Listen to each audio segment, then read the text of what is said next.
Well, good afternoon, and thank you for having me here.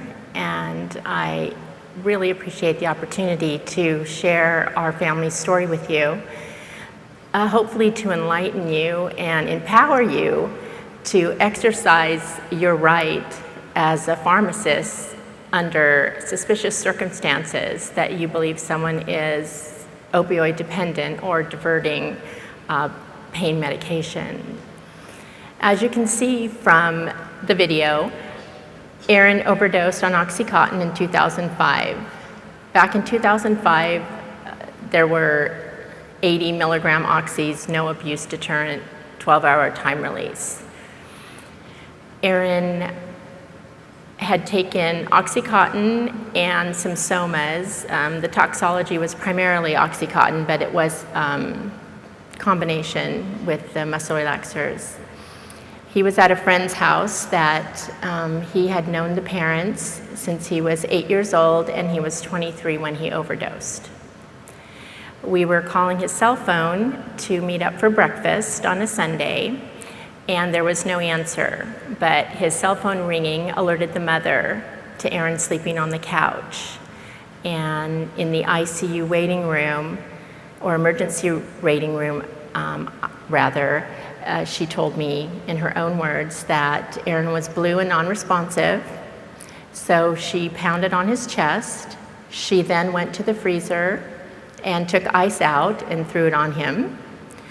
They then used his cell phone to call the pharmacy in Tijuana where the drugs were purchased, possibly for an antidote or something. Then they called a friend who was an EMT, and the EMT said, call 911. They still did not call 911. By this time, Aaron is blue and there is no visible breath coming out of his body. So the father and son drag Aaron to the car and drive him to an emergency room 10 minutes away. When they arrived at the hospital, the attending physician asked, why is he like this? Did he have a seizure? Did he have a head injury? They said, I'm sorry, we have no idea. Upon bringing Aaron to the hospital, they then finally called us and said that Aaron wasn't breathing and we needed to get to the hospital. Fortunately for us, we were only 2 blocks away. So when we arrived at the hospital, we asked, where's our son, where's our son? And Aaron was laying lifeless on a very cold metal table.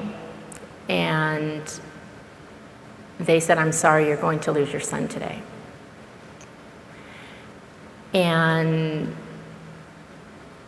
then we spoke with the doctor and said, it's drugs. And they gave him some medication and brought a little more breath back into Aaron. And he went off for some tests and things of that nature and ended up in ICU. He was in a coma for 3.5 weeks. He had 2 additional heart attacks. He could not regulate his temperature.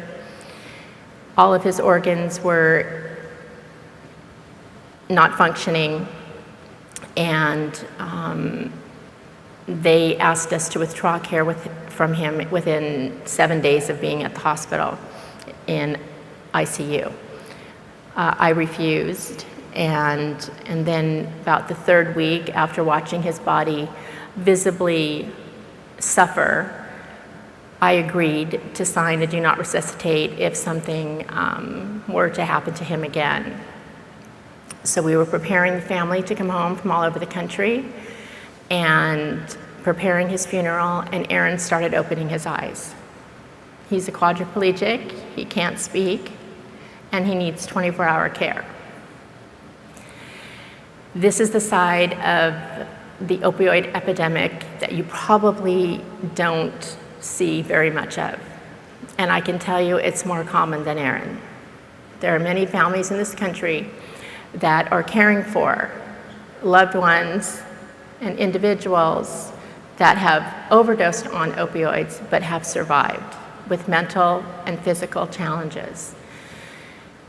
It is taxing emotionally on the family, on the individual, and on our country.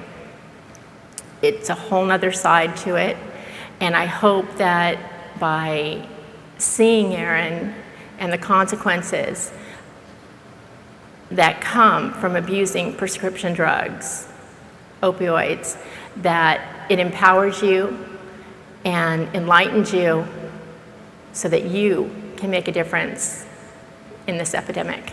Thank you very much.